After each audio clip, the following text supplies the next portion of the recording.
اما بعد قابل اساتذہ کرام، معزز مہمان گرامی، دوست، احباء، سامعین، ناظرین، سب کو السلام علیکم ورحمۃ اللہ۔ میرا ٹاپک شو کر دیں تو میں ویسے بیان کر دیتا ہوں شو ہو جائے گا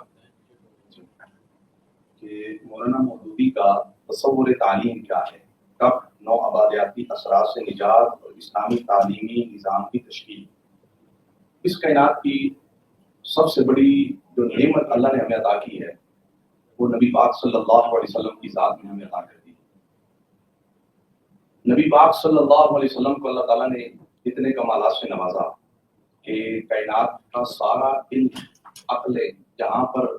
مخلوق کے علم کی انتہا ہوتی ہے وہاں کہیں آگے سے جا کے رسول اللہ صلی اللہ علیہ وسلم کے علم کی ابتدا ہوتی ہے۔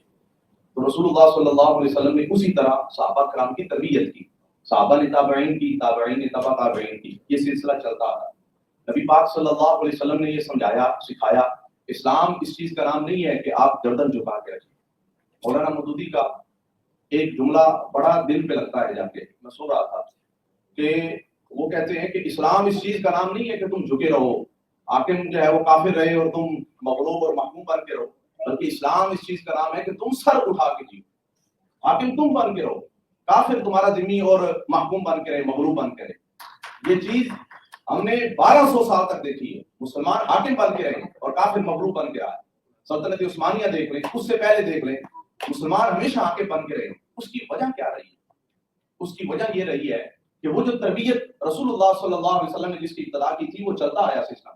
اس کو نصاب کی شکل دی گئی، نصاب کی صورت دی گئی، حتیٰ کہ تابعین کے زمانے کے بعد وہ جو یونانی فلسفہ تھا، ابو نصر فارابی، اسیر الدین ابہری جیسی شخصیات نے وہ یونانی فلسفہ جو پری سوکریٹک، سقراط کا بھی فلسفہ، افلاطون کا بھی فلسفہ، ارسطو کا فلسفہ، وہ سارا اس کو عربی میں کنورٹ کر دیا اور وہ نصاب میں شامل کر دیا۔ وہ سارے جدید علوم، حتیٰ کہ ابن سینا جیسی شخصیات جن کی ایک کتاب القانون فی الطب آکسفورڈ کے اندر 100 سال لگے ہیں اس کو سمجھنے،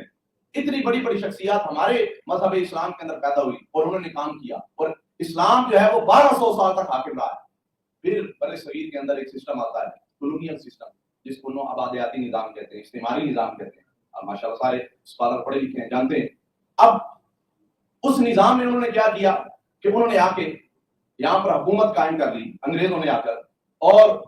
انہوں نے جب حکومت قائم کی انہوں نے دیکھا کہ ہم یہاں حاکم بن چکے ہیں، بادشاہ بن چکے ہیں، یہ سارے ہمارے محکوم ہیں، باوجود اس کے کہ یہاں کے جو علماء ہیں ان کے اوپر ہم سختیوں کی انتہا کر رہے ہیں۔ مولانا فضل خیر آبادی جیسی شخصیات، مفتی عنایت اللہ صاحب جیسی شخصیات جنہوں نے علم وسیقہ لکھا ہے، اور اس کے علاوہ کتنی بڑی بڑی شخصیات ہیں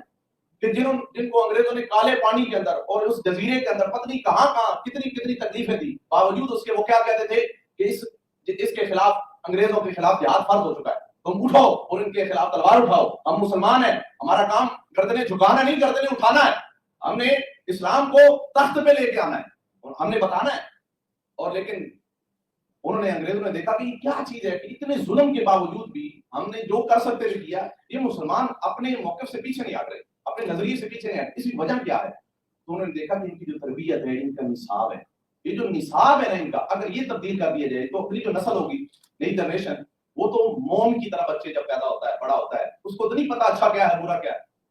تو اب وہ جب سکول میں آئے گا، وہ پڑھنے کے لیے جامعہ میں آئے گا، تو اب اسے وہی پڑھایا جائے گا جو ہم چاہیں گے، پھر جب وہ بڑا ہوگا تو اس کی سوچ وہی ہوگی جو ہماری سوچ ہوگی۔ تو انہوں نے سب سے پہلے کیا کیا، ہمارے تعلیمی نصاب کو انہوں نے تبدیل کر کے رکھ دیا۔ وہ نصاب جو کسی زمانے میں